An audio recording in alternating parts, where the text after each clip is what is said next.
कहते हैं कुछ दरवाजे ऐसे होते हैं जिन्हें खोलना नहीं चाहिए, और कुछ कहानियां ऐसी होती है जिन्हें सुनाने वाला अक्सर आखिरी नहीं होता। मैं आपको ले चलूंगा बनारस के उस धर्मशाला में जहां कमरा नंबर 34 कभी खुलता नहीं, लेकिन जब खुलता है तो फिर कोई वापस नहीं आता। बनारस एक ऐसा शहर जिसे लोग मोक्ष का द्वार कहते हैं।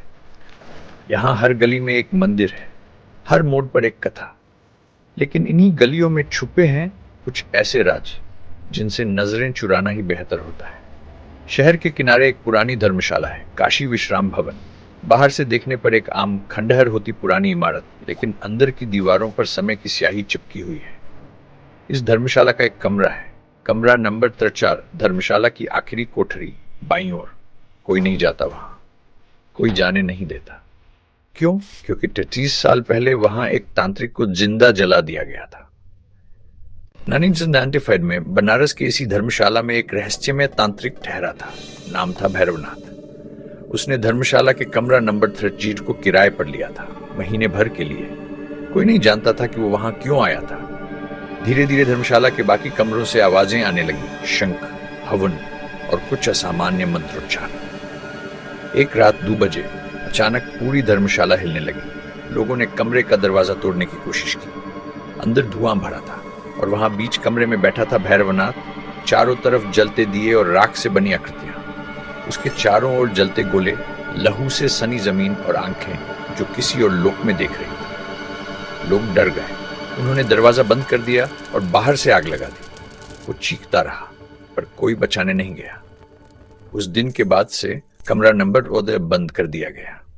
आर्यन वर्मा एक फेमस ट्रैवल ब्लॉगर जो भारत के हर रहस्यमय स्थान पर जाकर भूतों की कहानियों की पोल खोलने के लिए जाना जाता है। उसका चैनल है एक्सप्लोर विद आर्यन।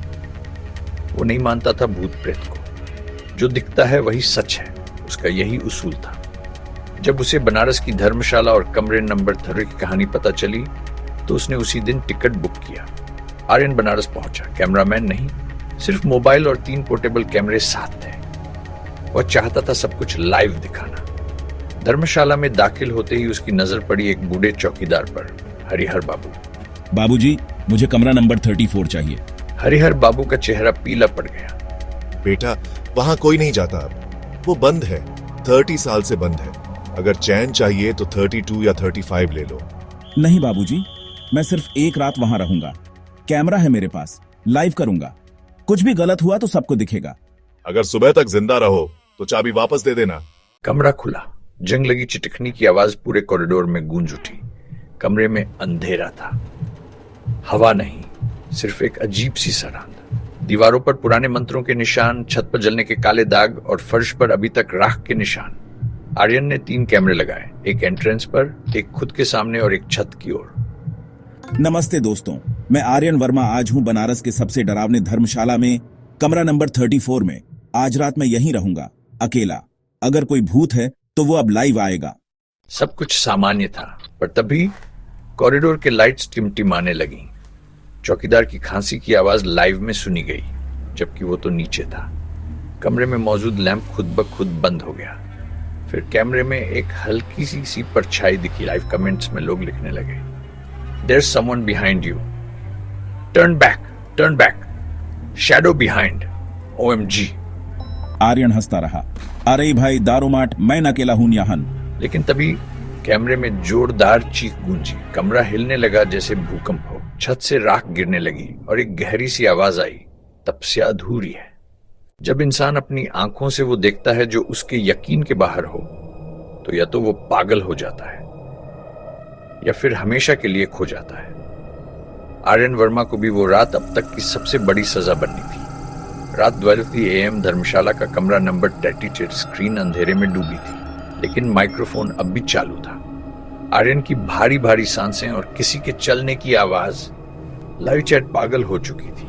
हजारों दर्शक टाइप कर रहे थे, Aryan get out, we saw a face behind you, your camera is glitching. तभी कैमरा वापस ऑन हुआ। आर्यन की शक्ल जमीन पर बैठी थी, आंखों में डर, पसीने से भीगा चेहरा। उसने फुसफुसाकर कहा, कुछ है इस कमरे में, और मैं मजाक नहीं कर रहा। उसने मोबाइल उठाया, सेल्फी कैमरे से खुद को शूट करने की कोशिश की। कि दीवार पर एक आकृति बन रही थी, काले धुएं की तरह फैलती, धीरे धीरे एक चेहरा बनाती। वो चेहरा जो इंसानी नहीं था और जल चुका था। आर्यन उठ खड़ा हुआ। उसने एक और बड़ा बैग उठाया जिसमें ईएमएफ रीडर और छोटा सा हवन कैमरा था, जैसे वह पहले भी इस्तेमाल करता रहा था। जैसे ही उसने ईएमएफ चालू किया, रेड डायल तेजी से कांपने लगा। कमरे का तापमान गिरने लगा।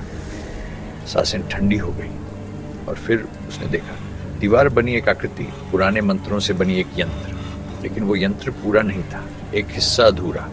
शायद यही वो तपस्या अधूरी की बात कर रहा था। आर्यन बुदबुदाया। उसे याद आया कि तांत्रिक भैरवनाथ को यज्ञ के बीच में जला दिया गया था, यानी उसका अनुष्ठान अधूरा रह गया था। अब उसकी आत्मा अधूरे यंत्र को पूरा करवाना चाहती थी, किसी के माध्यम से। रात 1 बजे अचानक शांति, कमरा पूरी तरह शांत हो गया। ना कोई आवाज, ना कोई परछाई। आर्यन को लगा कि सब सामान्य हो गया है। वो कैमरे के सामने बैठा और लाइव में बोलने लगा, गाइस, आई थिंक जो कुछ भी तब चला गया है, may be it was EMF interference. लेकिन तभी पीछे से दीवार खुद ब खुद खुल गई। एक रहस्यमयी दरवाजा जो अब तक वहां ही नहीं है। काले धुएं से भरा एक अंधेरा कमरा।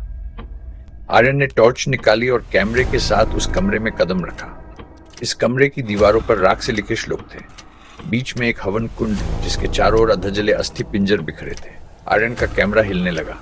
बैटरी अचानक 80% से 5% पर आ गई। फिर दीवार पर एक तस्वीर दिखी, भैरवनाथ की। जलता चेहरा, लाल आंखें, और नीचे लिखा था, जो अधूरा रहा वो पूरा कर, तभी मुक्त होगी मेरी आत्मा। आर्यन डर से कांप गया। लाइव पर अब आवाज नहीं आ रही थी, स्क्रीन फ्रीज हो चुकी थी। और तभी काले कमरे के अंदर से एक सफेद साया निकला। वो साया कोई और नहीं बल्कि भैरवनाथ की आत्मा थी। वो आर्यन के सामने खड़ा हुआ, लेकिन उसका मुंह इंसानी नहीं था, एक जला हुआ मुखौटा। तू मेरा माध्यम बनेगा, पूरा करेगा वो जो अधूरा रह गया।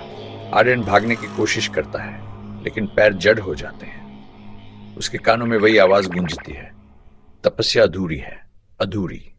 वो अचानक बेहोश हो जाता है। सुबह 5 धर्मशाला के बाहर हरिहर बाबू चौकन्ने हो जाते हैं। कमरा नंबर 13 से तेज रोशनी निकल रही होती है, लेकिन दरवाजा अब भी अंदर से बंद। चौकीदार ऊपर जाता है, दरवाजा पीटता है, बेटा आर्यन बाबू, दरवाजा खोलो। कोई जवाब नहीं। उधर लाइव स्ट्रीम अब पूरी तरह बंद हो चुकी थी। सुबह 7 बजे पुलिस आती है। कमरा तोड़ा जाता है और अंदर ना आर्यन है, ना कैमरा, ना मोबाइल, ना कोई निशान। सिर्फ कमरे की दीवार पर लिखा होता है, अब वो मेरा है।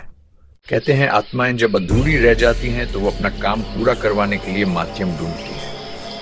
अब आर्यन वर्मा जिंदा है या नहीं, कोई नहीं जानता। लेकिन धर्मशाला का वो कमरा अब फिर से बंद कर दिया गया है और इस बार बाहर एक नोट टांगा गया है, इस दरवाजे को खोलने वाला मौत से सीधा सामना करेगा।